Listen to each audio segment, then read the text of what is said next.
Hello students, once again welcome back to your channel which is all about NCRT, and today we are going to have microorganism friend and foe part 2, in which we are going to learn about many things, that is disease causing microorganisms in humans and cleaning the environment, harmful microorganisms, and also vaccines and increasing soil's fertility. So yesterday we have left our session with medicinal use of microorganisms. We were learning about antibiotics. So now let's again we are going to start from commonly known antibiotics, which are made from fungi and bacteria, and which are these streptomycin or tetracycline. Okay, now the antibiotics are manufactured by growing specific microorganisms and are used to cure variety of diseases. तो जो आपकी antibiotics होती हैं वो manufacture होती हैं growing special micro हमें special micro organisms उगाने पड़ते हैं जो बहुत सारी डिजीज़ेस को क्योर कर लेते हैं, यानी कि ठीक कर देते हैं. उसके बाद हमारे पास यहाँ पे आता है antibiotics are even mixed with the feed of life stock and poultry to check the microbial infections in animals. Poultry आपके होते हैं डिफरेंट टाइप्स ऑफ एनिमल्स, जैसे कि काऊ हो गया, डक हो गया एंड योर गोट हो गया. इन सबका जो वो होता है शरीर का मांस वगैरह, वो पोल्ट्री कहते हैं उसे. और ये सबको भी एंटीबायोटिक्स में मिक्स किया जाता है. इवन मिक्स्ड मतलब मिक्स किया जाता है कभी कभी इन लोगों को भी चेक करने के लिए कि जो एनिमल्स है उसमें माइक्रोबियल इन्फेक्शन कितना है. उसके बाद they are also use in control many plant diseases. बहुत सारी प्लांट डिजीज़ होती है, जैसे सिट्रस कैंकर, येलो मोसैक वाली होती है एक. आप आगे चल के पक्का पढ़ेंगे इसको कि कौन कौन सी प्लांट डिजीज़ होती हैं, क्योंकि यहाँ पर आपकी बुक्स में बहुत सारी प्लांट डिजीज़ दी है, जैसे येलो वेन मोसैक और भिंडी ओकड़ा और रस्ट ऑफ वीट भी है एक. सिट्रस कैंकर तो मैंने आपको बताई दी, ये आपकी बुक में दी है, आगे पढ़ेंगे. उसके बाद आपको दिया है यहाँ पे it is important to remember that antibiotic should be taken on the advice of qualified doctor. अब ये बहुत ज़रूरी हो जाता है कि जब हम एंटीबायोटिक्स लें तो वो एक डॉक्टर की सलाह लेके ही, ऐसे ऐसे डॉक्टर की नहीं, जो क्वालिफाइड है, जिसने पूरी अच्छे से ग्रेजुएशन की है, अपनी MBBS किया है या कुछ और किया है, तो ऐसे डॉक्टर की सलाह लेके हमें एंटीबायोटिक्स खानी चाहिए. Also you must complete the course prescribe by doctor. अगर डॉक्टर ने तुमसे कहा सिर्फ 3 दिन खानी है तो सिर्फ 3 दिन ही एंटीबायोटिक्स खानी है, उससे ज़्यादा नहीं खानी. If you take the antibiotic when not needed और in wrong doses, it will make the drug less effective when you might need it in the future.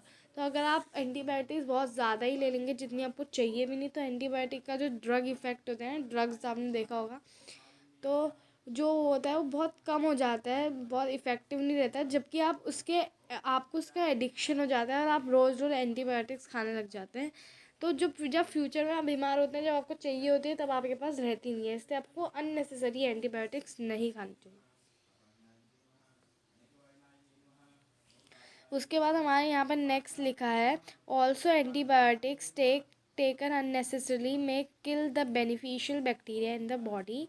तो आपको पता है जो एंटीबायोटिक्स होती हैं बेसिकली हमारे जो रॉन्ग बैक्टीरियाज होते हैं, जो बैक्टीरियाज अच्छे नहीं होते हैं, उनको किल करती है. लेकिन अगर उसके एक्सीड आप ले लेंगे, उसे कुछ ज़्यादा ही ले लेंगे, तो जब उसने गुड बैड बैक्टीरियाज खा ही लिए होते हैं, तब वो गुड बैक्टीरियाज भी खा लेती है, और इससे आपके जो अंदर गुड बैक्टीरियाज होते हैं वो भी मर जाते हैं और आपको बहुत सारी प्रॉब्लम्स होने लगती है. उसके बाद यहाँ पे लिखा है antibiotics however are not effective against cold and flu as these are caused by viruses. Antibiotics जो होती हैं वो हमेशा बैक्टीरियाज में ही इफेक्ट करती हैं. जैसे आपको जो कोल्ड होता है, इन्फ्लुएंजा, जो फ्लू होता है, ये सब वायरसेस से होते हैं, तो ये एंटीबायोटिक नहीं कर पाती है ठीक, और बहुत कम इफ़ेक्टिव भी होती है. अब हम पढ़ेंगे वैक्सीन के बारे में. Why are children and infants get vaccination. जो छोटे बच्चे होते हैं उनको शुरू शुरू में बहुत सारी वैक्सीन लगती है, टीका लगता है. वो क्यों लगता है? तो जो इन्फेंट्स और छोटे बच्चे होते हैं उनको टीका इसलिए लगता है क्योंकि ताकि उनको फ्यूचर में वो जो डिजीज़ होती है वो ना हो, जैसे पोलियो, चिकन पॉक्स और ये सब के हमें टीके लगते हैं ताकि हमें फ्यूचर में डिजीज़ ना हो. When a disease carrying microbe enters our body, the body produces antibiotics to fight the invader. तो जब कोई डिजीज़ जो है माइक्रोब जो है हमारी बॉडी के अंदर आता है, तो जो हमारी एंटीबायोटिक्स होती हैं वो उसे पहचान लेती है और उसको अच्छे से फाइट करने की उनके पास शक्ति होती है, और इसी को हम अपना इम्यूनिटी सिस्टम भी कहते हैं. The body also remembers how to fight the microbe if it enters again. अगर वो फिर से एंटर हो रहा है तो बॉडी को पता होगा कि उससे हमें कैसे फाइट करना है, और ये जो प्रोसेस होती है इसको हम इम्यूनाइजेशन भी कहते हैं. वैसे इसमें दी नहीं है. तो if dead and weakened microbes are introduced into a healthy body, the body fights and kills the invading bacteria by producing suitable antibiotics. Antibodies. अच्छा, तो एंटीबायोटिक्स नहीं है, ये एंटीबॉडीज़ है. तो क्या होता है, जब कोई डेड या वीकेंड माइक्रो हमारी बॉडी के अंदर घुसता है तो जो बॉडी होती है उससे अच्छे से फाइट करती है, उसको किल कर देती है बाय रिलीजिंग सूटेबल एंटीबॉडीज़. जो उस वाले पर्टिकुलर बैक्टीरिया को मारने के लिए जो एंटीबॉडीज़ होंगी वो प्रोड्यूस करती हैं. The antibodies remain in the body and we are protected from, यहाँ पे लिख रखा है, disease causing microbes from ever. तो जो ये एंटीबॉडीज़ होती है इससे हम लोग हमेशा बच जाते हैं जो डिजीज़ कॉजिंग माइक्रोब्स होते हैं. This is how the vaccine work. और इसी की वजह से जो हमारी वैक्सीन होती है वो ऐसे ही वर्क करती है. अब हमारे यहाँ पे लिखा है several disease including cholera, tuberculosis, TB, small pox, hepatitis can be prevented by vaccination. जो हमारी ये सब डिजीज़ हैं इस सबको हम वैक्सीनेशन के द्वारा क्या कहते हैं हटा सकते हैं. जैसे फॉर एग्जांपल जो 15 इयर्स के बच्चे होते हैं they usually get the vaccination of hepatitis, because hepatitis is very common disease which is caused in these years. And then if we talk about the polio, so polio is given when the children are small, they are up to age like 5 or 4, then polio vaccination is given because that disease is particularly caused in that time period only. Now we are having Edward Jenner discovered the vaccine for smallpox in 1798. So Edward Jenner was a scientist which discovered the vaccine for smallpox. Smallpox was a very, very dangerous disease in that time because no one was having the uh, cure to protect from smallpox. So that's why it was very dangerous disease in that time. Now we are having the vaccination, so we are not scared from smallpox that much. Now in your childhood, you must have given injections to protect yourself against several diseases. When we were in childhood, so we all remember this, that we have given so much of injections, like so much of टीका हमें मिले थे, क्योंकि वो हमें जो बहुत सारी डिजीज़ होते हैं उससे प्रोटेक्ट करते हैं. फ्यूचर में कोई डिजीज़ आती है जैसे हेपेटाइटिस बी आ गई, कोलेरा आ गया. कोलेरा तो गंदे पानी से होती है. Then we are having polio. These all diseases doesn't affect us because we have taken the vaccines, and vaccines are टीकाज which we get. Now can you prepare a list of these diseases? You may take the help from your parents. तो जो टीका की पूरी list होती है वो सब आप बना सकते हैं और उसकी हेल्प आप अपने पेरेंट्स से भी ले सकते हैं. It is necessary to protect all the children against diseases. Necessary vaccination are available in the नेबरी हॉस्पिटल. तो सारे बच्चों को जो ये सारी डिजीज़ होती हैं इन सब से प्रोटेक्ट करना बहुत ज़रूरी है. इसलिए जो वैक्सीनेशन होती हैं वो हर नेबरी हॉस्पिटल यानी कि जो पास में हॉस्पिटल होता है उस सब में अवेलेबल होती हैं. You might have seen an advertisement on TV or newspaper regarding protection of children against polio under Pulse Polio program. तो टीवी में ये ऐड आते रहते हैं कि अपने बच्चों का टीकाकरण कराओ. जो पोलियो वाला टीकाकरण कराने का जो टीवी में ऐड आता है ये कौन सी प्रोग्राम से आता है? ये आता है pulse polio program. Polio drops are given to the children usually as a vaccine. आपने देखा होगा आपको एक ड्रॉप पिलाई जाती थी पोलियो की, और साथ में आपके फिंगर में भी मार्कर से लगाया जाता था ताकि ये पता लगाए के लिए कि आपको पोलियो की जो दवाई है वो मिल चुकी है. उसके बाद से हमारा नेक्स्ट है The worldwide campaign against the smallpox has finally led to its eradication from most part of world. तो वो जो वर्ल्ड वाइड डिजीज़ थी स्मॉल पॉक्स, जिसका कोई क्योर नहीं था in that time, but now we are having the cure of that also, vaccine. तो वो क्या होती है, अब धीरे धीरे क्या कहते हैं, इतना ज़्यादा जो उसने पूरे वर्ल्ड में लोगों को मार दिया था, अब वो धीरे धीरे कम हो गई थी। These days, vaccines are made on a large scale from microorganisms to protect humans and other animals from several diseases. जो सारी वैक्सीन होती है ये सेवरल माइक्रो ऑर्गेनिज्म, जो हमारे छोटे छोटे कीड़े होते हैं उनसे बनती है, जो हमें दिखते नहीं है। वो प्लांट ही होते हैं लेकिन वो माइक्रो होते हैं, वो हमें दिखते नहीं है। उसके लिए हमें स्पेशल इंस्ट्रूमेंट से उन्हें देखना पड़ता है, जैसे माइक्रोस्कोप या मैग्नीफाइंग ग्लास। और इनसे बचती है और ये ह्यूमंस को भी प्रोटेक्ट करती है और एनिमल्स को भी बहुत सारी डिजीज़ से प्रोटेक्ट करती है। अब हमारा आता है increasing soil fertility. Some bacteria figure 2.7 bacteria ये रही है नाइट्रोजन फिक्सिंग, जो इन्होंने दी है ब्लू ग्रीन एल्गाई है। अच्छा, तो हमें सम बैक्टीरिया देखने होंगे। इन्होंने कहा है 2.7 में, तो 2.7 में जो है वो कह रहे हैं कि ये जो बैक्टीरिया है नाइट्रोजन फ्रॉम द एटमॉस्फेयर को अनरिच कर रहे हैं, किससे, सॉइल से। ये है वो दो बैक्टीरिया, ठीक है। अब ये कह रहे हैं कि soil with nitrogen and increases fertility, जो उसकी फर्टिलिटी है सॉइल की उसको भी वो इंक्रीज कर रहे हैं। These microbes are commonly called biological nitrogen fixers. और ऐसे माइक्रोब्स जो नाइट्रोजन को सॉइल में अनरिच करते हैं, फिक्स करते हैं, इन नाइट्रोजन को हम कहते हैं बायोलॉजिकल नाइट्रोजन फिक्सर, ऐसे बैक्टीरियाज को।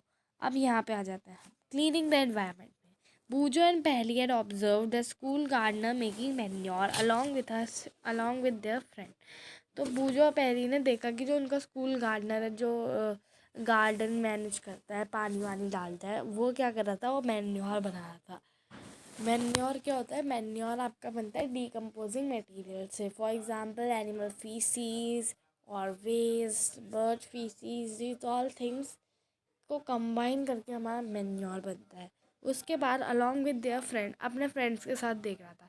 दे collected waste from plants, vegetable, fruit and नेबरी हाउसेस एंड गार्डन। जो वेजिटेबल्स की पील्स भी होती हैं वो भी यूज़ होती हैं, तो ये सब उन्होंने कलेक्ट करा। And gardens, they put them in a pit meant for waste disposal. उन्होंने एक पिट में रखा वेस्ट डिस्पोजल के लिए। After some time decompose and got converted into manure. और थोड़े समय बाद वो डीकम्पोज हो गया, मिक्स हो गया था अच्छी तरह और एक मैन्योर की तरह बन गया था। तो अब क्या हुआ, Boojho and Paheli wanted to know how this had happened. तो अब वो भूजा पहली इज़ वेरी क्यूरियस, तो उन्होंने पूछा कि ये कैसे डीकम्पोज हो गया। तो अब है हमारे पास activity 2.5। Take 2 pots and fill each pot half with the soil, mark them A and B. हमें 2 पॉट लेना है, उनको फिल करना है, हाफ फिल करना है सॉइल से, और उनको नाम देना है A and B. Put plant waste in pot A. सबसे पहले हमें प्लांट वेस्ट जो है वो पॉट ए में रखना है। और the things like polythene bags, empty glass bottles and plastic toys in pot B. और पॉट बी में ये सब रखना है, polythene bags, empty glass bottles और ब्रोकन प्लास्टिक टॉयज। अब ये कह रहा है कि put the pot aside, pots को रखो and observe them after 3 to 4 weeks. 3 to 4 weeks के बाद उनको हमें ऑब्जर्व करना है। Do you find difference in contents of 2 pots. तो क्या हमें डिफरेंस दिखा दोनों पॉट में? हाँ, क्योंकि जो प्लांट्स वेस्ट वाले पॉट थे उनमें क्या हुआ, वो मैन्योर बन गए और जो सॉइल की फर्टिलिटी थी वो भी बहुत बढ़ गई।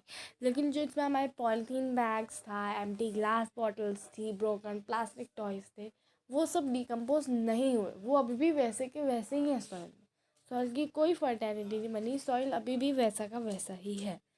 अब ये कह रहा है so if so what is the difference, मैंने बता दिया। You will find that plant waste in pot A has been decompose. How this happen, the plant waste has been converted into manures by action of microbes के actions की वजह से जो आपका plant waste है वो मैन्योर में convert हो गया। The nutrient released in this process can be used by plant again। और जो न्यूट्रिएंट इस प्रोसेस में रिलीज हुए हैं ये फिर से प्लांट जो होते हैं यूज़ कर सकते हैं. Did you notice that pot B, the polythene bag, empty glasses, bottles and broken toys part did not undergo in any such change. लेकिन जो पॉट बी था जिसमें हमारी एम्प्टी ग्लास बॉटल्स थी, पॉलीथीन बैग्स थी और ब्रोकन टॉय थे, वो सब कन्वर्ट नहीं हुए, वो अभी की वैसे के वैसे ही हैं. The microbes could not act on them and convert them into manure. Microbes उनमें एक्ट नहीं कर सकते थे और उनको अच्छे से कन्वर्ट नहीं कर सकते थे किस में, मैन्योर में, क्योंकि वो इतने हार्ड हैं. You often see that large amount of that organic matter in the form of decaying plant and sometimes dead animals on the ground. आपने देखा होगा कि जो लार्ज अमाउंट में आपका डेड ऑर्गेनिक मैटर क्या होता है, जो ही एनिमल वेस्ट ऑफ पीसेस होते हैं इनको ही हम ऑर्गेनिक मैटर कहते हैं. In the form of decaying plant and sometimes the dead animals on the ground. आपने देखे होंगे है ना, dead animals on the ground. लेकिन आफ्टर सम टाइम आप देखोगे कि वो डिसअपेयर हो गए अपना आप. कैसे भाई, माइक्रोब्स के एक्शन की वजह से. This is because microbes decompose the dead organic waste of plants and animals, converting them into simple substances. और उनको simple substances में convert कर देते हैं. These substances are again used by the plant. और ये substances फिर से दूसरे plant पे use करते हैं. And animals. Thus microorganisms can be used to regulate and harmful and smelly substances. ये स्मेली हार्मफुल जो भी सब्सटेंस होते हैं सबको अच्छी चीज़ों में कन्वर्ट कर देते हैं.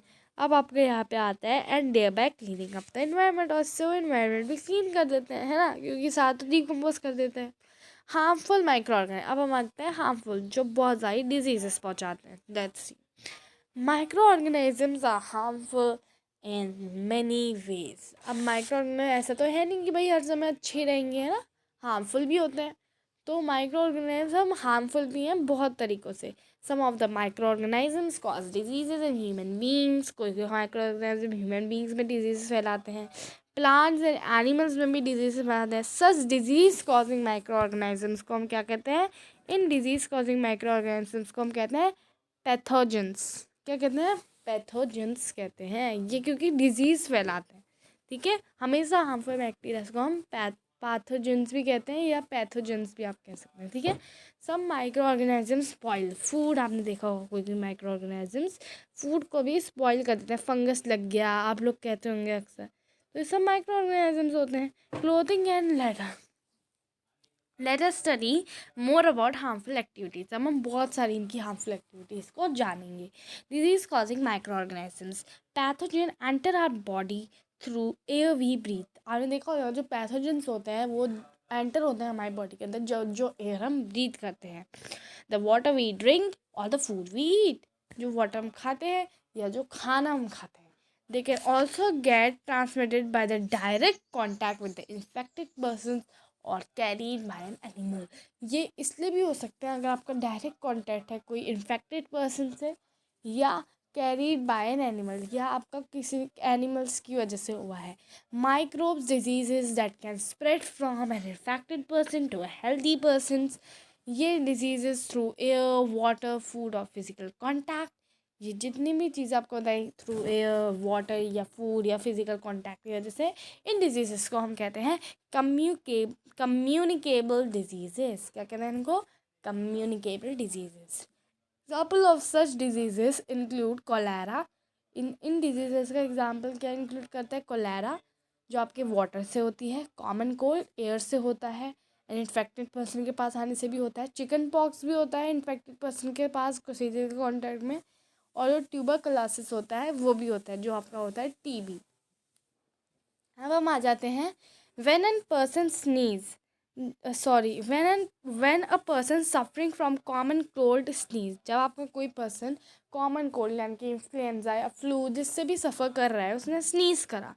Find droplets of moisture carrying thousands of viruses are spread in the air.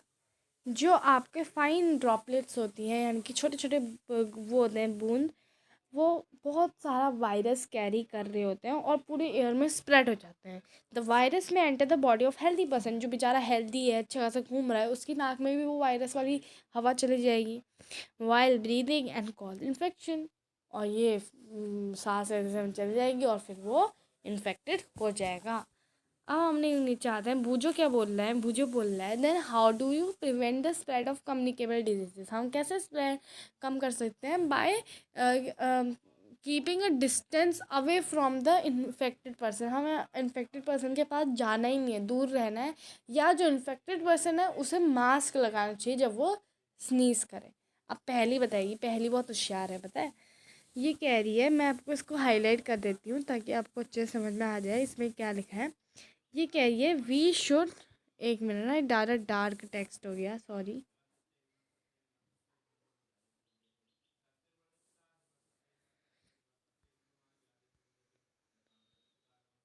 एक मिनट, हाँ, तो ये देखो, we should keep a distance, we should keep a handkerchief on the nose, कह रही है ऑन द नोज हमें क्या रखना चाहिए, एक हैंकरशिप रखना चाहिए, एंड माउथ जब हम स्नीज करते हैं, या इससे भी अच्छा तरीका क्या है, it is better to keep a distance from the infected person, infected person से हमें डिस्टेंस रखनी चाहिए। ठीक है डियर चिल्ड्रन, आई थिंक ये क्लियर हो गया।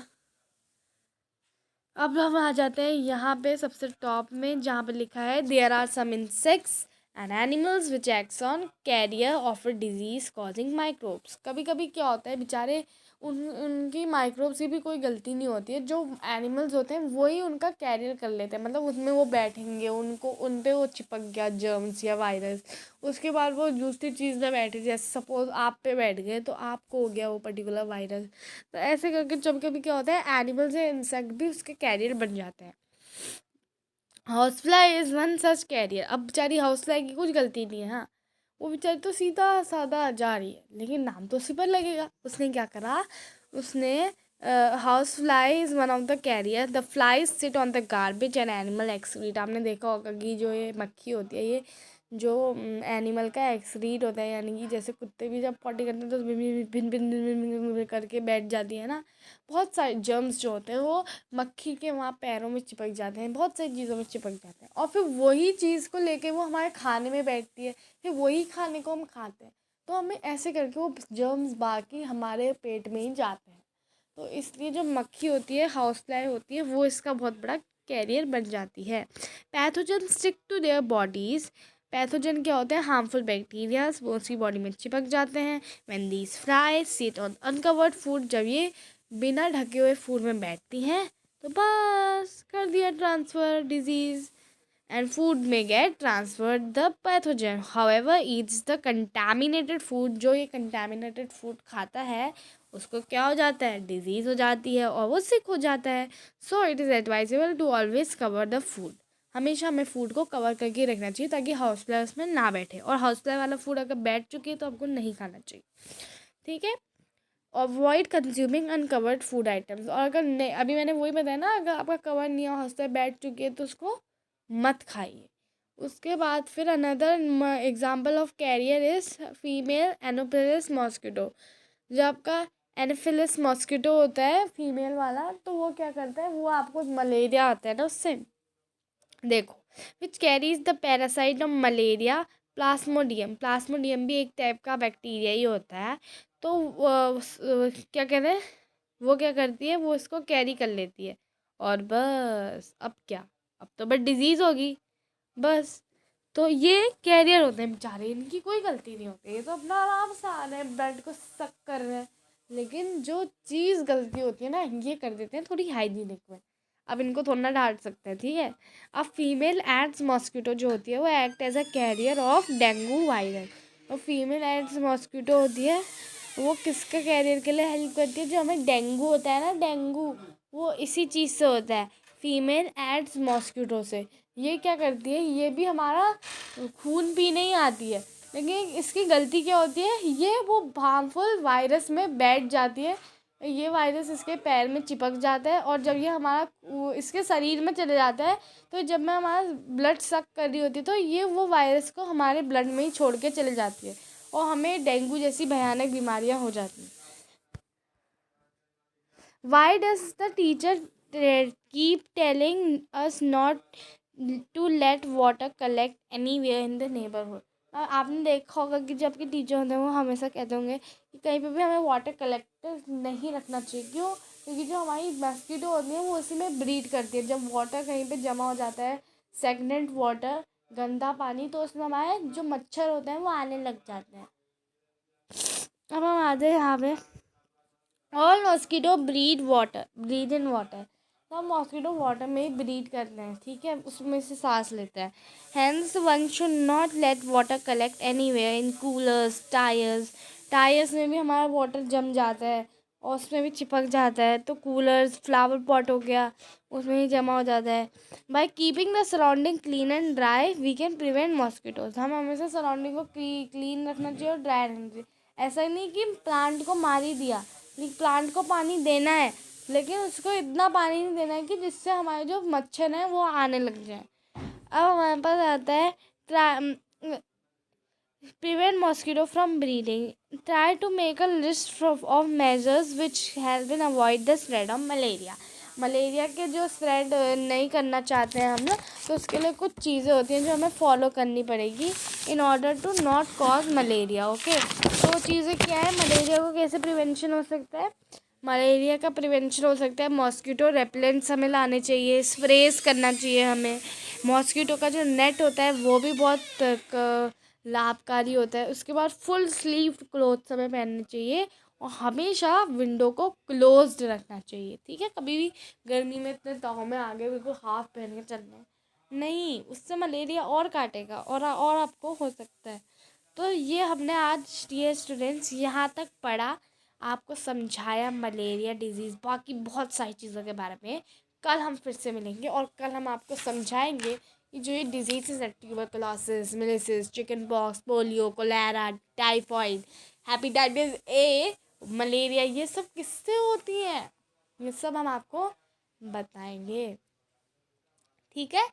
तो ये सब बताएंगे कौन से माइक्रो ऑर्गेनिज्म से होती है, इनका मोड ऑफ ट्रांसमिशन क्या होता है, इनका प्रिवेंशन क्या है। साथ में हम आपको ये भी बताएंगे कल कि disease causing micro organisms in animals कौन कौन से होते हैं। Disease causing micro organisms in plant, जैसे आपको देखा होगा bacteria, fungi, virus, citrus canker, rust of wheat, yellow main mosaic और भिंडी, ओकरा, ये सब बताएंगे। साथ में हम आपको बताएंगे फूड पॉइजनिंग, फूड प्रिवेंशन। कल हम आपको इतना बताएंगे, कहाँ तक, फूड पॉइजनिंग और फूड प्रिवेंशन का एक पैराग्राफ करवाएंगे।